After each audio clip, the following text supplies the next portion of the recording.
You're watching LMCC, your community TV.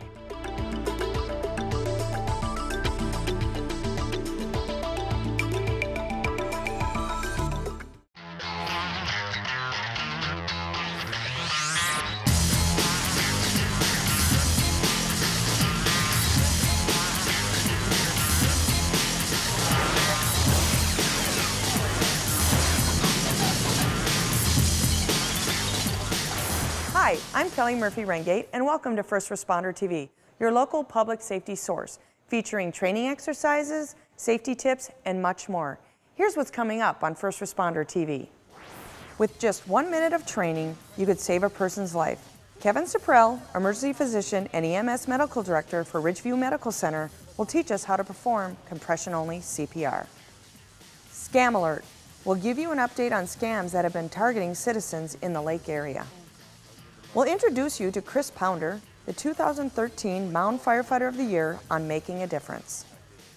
And everyone's favorite master of avoiding danger is back. The LMCC safety expert gives us some important severe weather tips on Safety Source. We're here at Ridgeview Medical Center in Waconia to learn about the services they provide to the community.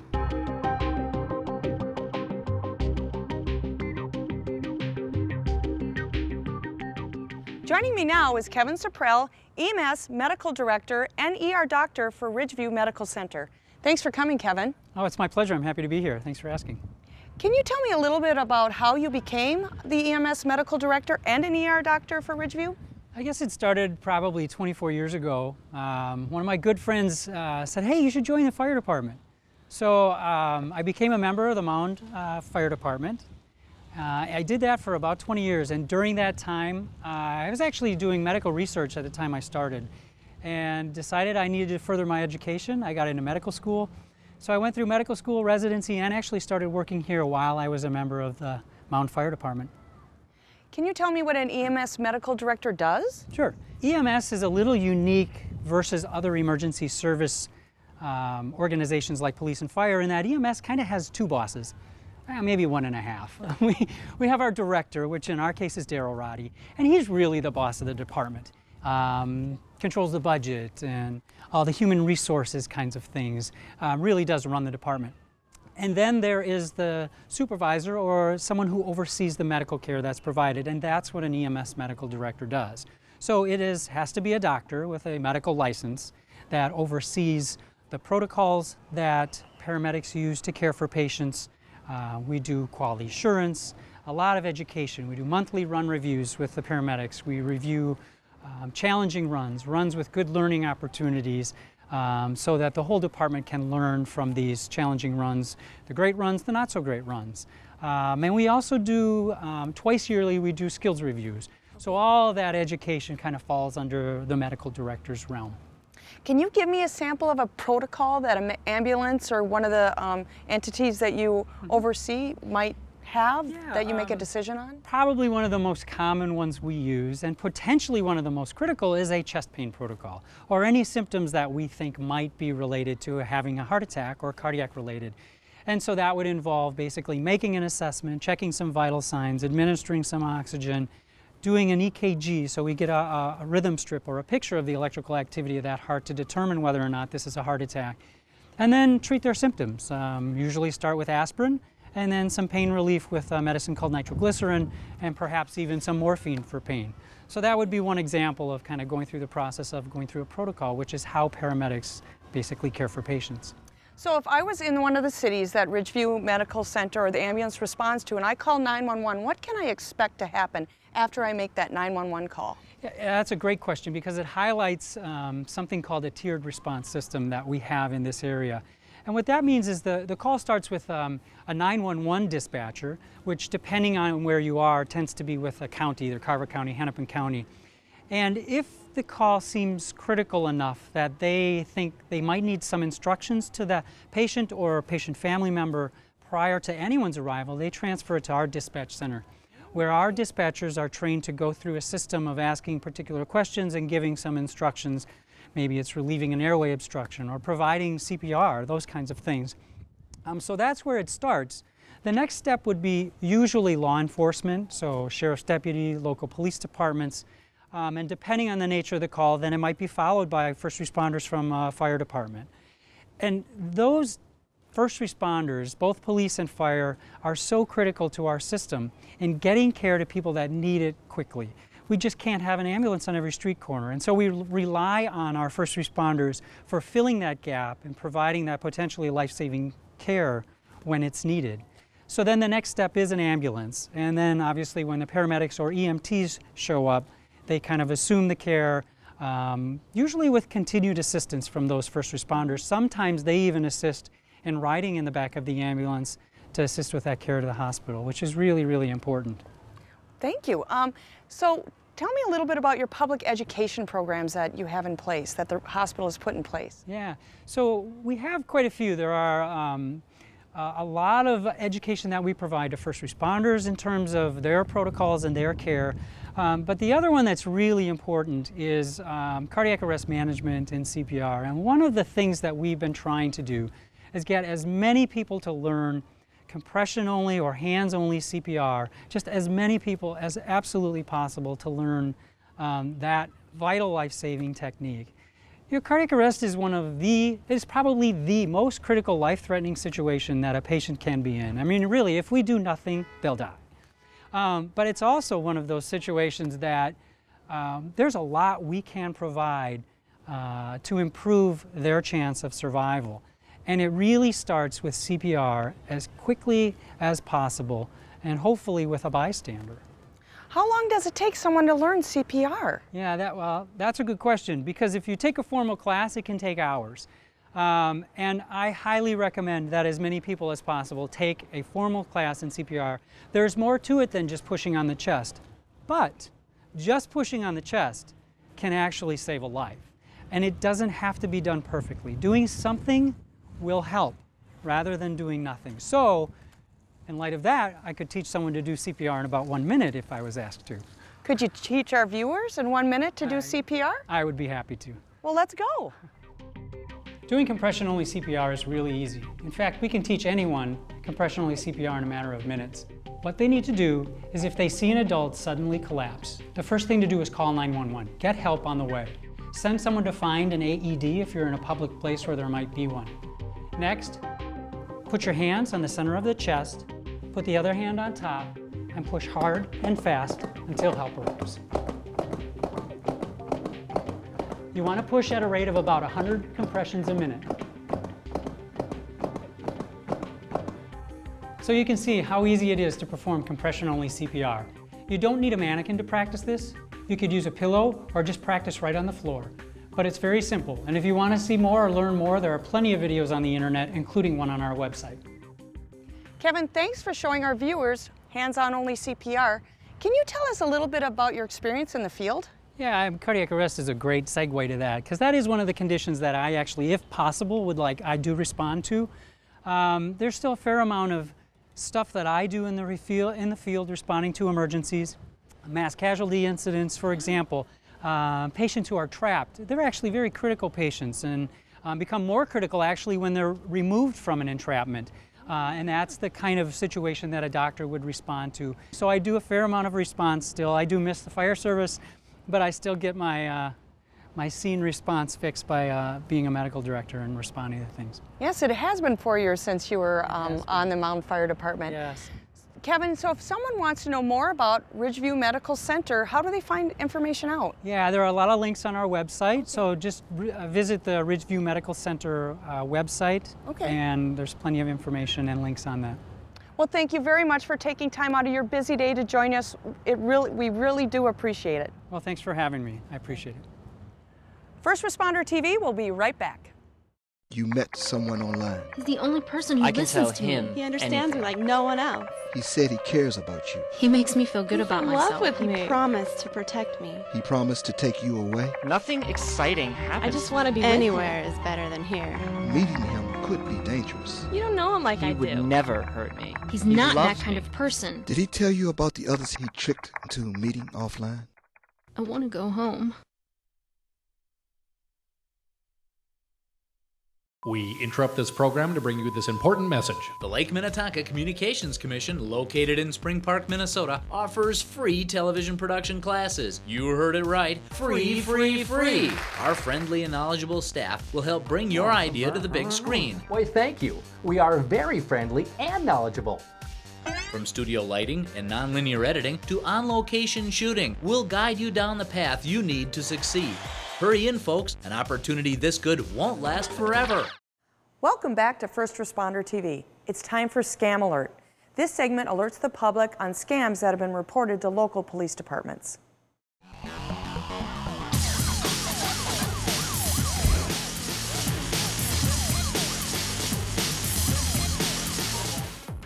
A Maple Plain resident reported she received a phone call from a very hard-to-understand male who asked about a check she had written from the state bank.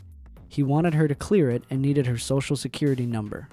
The male caller stated that if she did not call back, he would report her to the state federal authorities. The caller did not give the name of the state bank he was referring to. The resident used the internet to look up the phone number, 720-253-1291, and it warned her that she should report the call. The area code is in Colorado. Correctly, the resident did not give out any information nor call the number back. To contact West Hennepin Public Safety, call the office at 763-479-0500. The Minnesota Department of Public Safety reports this scam involving someone making a fake call to a grandparent and pretending to be in trouble. Typically in the scam, the caller will claim they need funds wired immediately to cover the costs of a vehicle crash, an arrest, or medical needs. The caller also urges the grandparent not to tell their parents. The timing of spring break travel adds legitimacy to the calls, with many fake calls claiming to be from popular student destinations such as Mexico and Jamaica. If you receive a call like this, verify the caller's identity and don't supply names or other information. Ask something that only the grandchild would know to prove that it really is your grandchild. Or call another family member and confirm your grandchild is on vacation. Resist the pressure to act quickly. Scammers depend on immediacy and will emotionally leverage love and embarrassment to persuade their targets to wire funds quickly. If you think you have been a victim of a scam, please contact your local police department.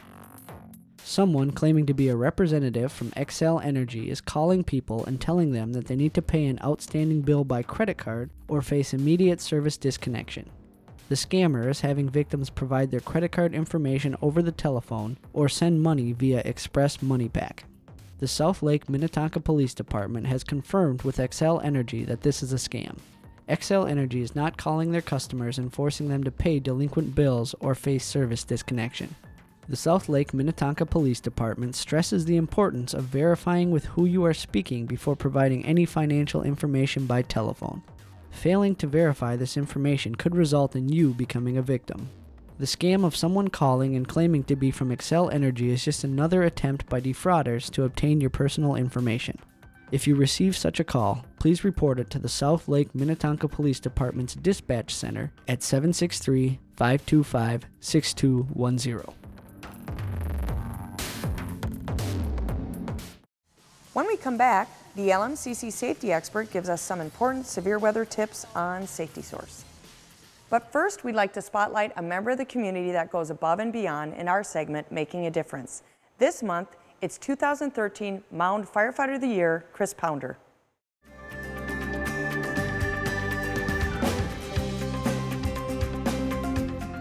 I was with the Mound Fire Department for 20 years.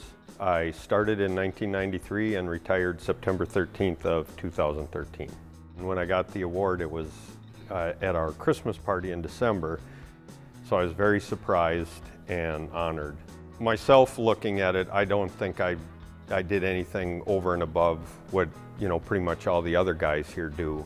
I went through some health things when I was 25, and the people that I dealt with at the hospital took really good care of me, and I thought, that'd be kind of nice to be able to give back or help other people. So I applied when I was 25, and there was a waiting list. I actually didn't get on the department till I was 30.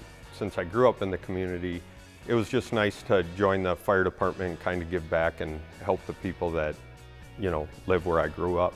One of the things that I got to do here that I really enjoyed was help the new firefighters Myself and 2 other firefighters helped train the new probationary firefighters in interior search and rescue and interior firefighting. To me, that was the most rewarding thing I got to do. A lot of the stuff that really sticks out are some of the big fires that we've had. The fun you had working with the neighboring departments like Excelsior, Wayzata, Long Lake, Watertown. Some of the best friends I have, I made and met. Well, I was on the fire department, not to mention the surrounding communities and their fire departments, the people I've met in 20 years out there, Great network of friends that you'll have for the rest of your life. So for a young person, it's a pretty good deal.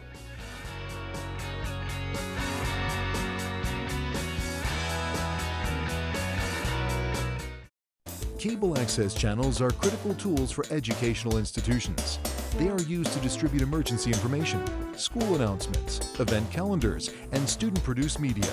They also allow you to watch your local Board of Education in action. Through the provision of educational access channels, our communities are kept informed, educated, and entertained. Where else can you get information about your local schools? Make sure everyone has a voice. Support your local educational access channel. OMG, PU. You said face DY2? Yeah, I got into AAXDNT. M2. OMG. Eliminate distractions so you and your BFF can live to drive another day. A message from our partners at AAA and the Minnesota Safety Council. For more information on Live to Drive Another Day, visit myfox9.com. Severe weather events are common in Minnesota and can happen with little or no warning. You need to be prepared on what to do during these situations. The LMCC safety expert heads to the National Weather Service in Chanhassen to bring us some important severe weather tips. And now it's time for Lake Minnetonka's favorite champion of safety, protector of humankind, and master of avoiding danger, the LMCC's safety expert. All right, safety expert, grip it and rip it. Ooh, I didn't see that horse over there. Yowzers. Oh, hello. The LMCC safety expert here. It's a beautiful day here in Tonka Bay, Minnesota, near the LMCC forest. And I've got some extremely important severe weather safety tips for you. Now, severe weather can strike at any moment. Damaging winds, hail, severe thunderstorms, and tornadoes can wreak havoc this time of year. What is that? Is that a wind? Is that a fan? Camera operator, what are you doing? This is ridiculous. Now you're even in the shot. A fan? A fan for wind noise?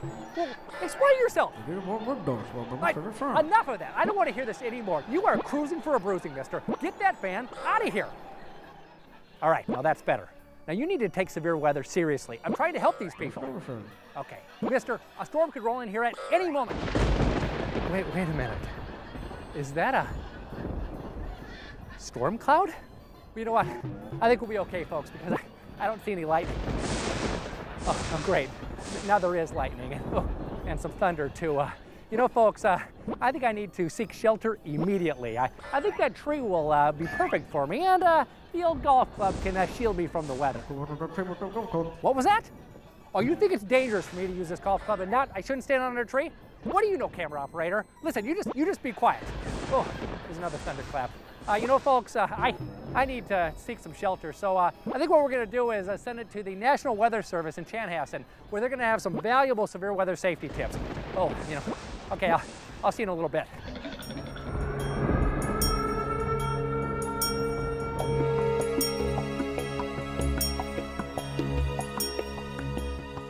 What we do here at the Weather Service is we're watching the weather to make sure that we get warnings out so that people can be safe. We issue weather forecasts so that people know what's coming up. If you're prepared, then you're going to be that much more ready to react when we issue the warnings. If you hear the sirens, if you hear the weather radio sound off, if you're prepared, you're that much more ready to get to shelter. If there's a watch, that means that severe weather might happen. It doesn't mean it's definite. When we issue a warning, that means that there really is a storm out there that has a tornado or has really strong straight line winds or hail. That means get to shelter. Sirens are not enough. You need to have some other kind of item that'll let you be aware of what that warning might be. Whether it's your smartphone, whether it's your weather radio, just be aware that you need to have multiple ways of getting that warning. We'll issue warnings for severe thunderstorms. There might not be a tornado, but there could be very strong straight line wind that can cause an awful lot of damage. The first thing with thunderstorms is to remember that there's lightning, and so with lightning you need to get inside. Get inside a building, get inside a vehicle.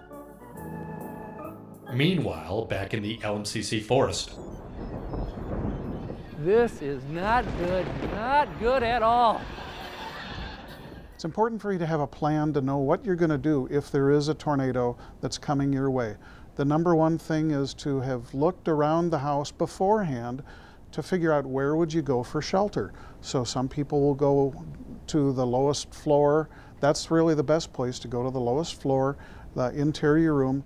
You just need to have a supply of food and water, batteries, flashlights, important paperwork, those sort of things. If you're out in the car, especially here in the Twin Cities, what you need to do is find a shelter, run inside a building if you possibly can. If you're caught at the absolute last second, then you've got the choice. You can either get out of your car and get into a ditch, or you can just stay inside your car, get down on the bottom of the car, the floorboard. The number one thing is don't put yourself in that position. If there's a warning out, don't go driving around somewhere. The main thing is to be aware of the potential of severe weather and have a plan. Figure out what you're going to do if those warnings happen, and make sure you have a way of getting those warnings. Again, sirens are not enough. Make sure you have a weather radio. Make sure you have a smartphone. Sign up for some kind of service that'll actually tell you if you're in the area where there's a warning. So make sure you're aware of those warnings and then have a plan if severe weather does strike. Oh, looks like the old safety expert lost that storm cloud. Well, what do you expect from a master of avoiding danger? Well, I hope you all learned some valuable severe weather safety tips today. I know I sure did. I guess you could say this segment was electrifying. Great, another storm cloud. Oh, well, I've got a splitting headache right now. Well, that's gonna do it for this edition of the Expert Safety. Grandma, are the cookies ready yet? Thank you for watching First Responder TV, your local public safety source. If you have an idea for a segment, a public safety or fire prevention event coming up, please let us know. This is Kellie Murphy-Ringate giving you information you can use, share, and to live by. See you next time.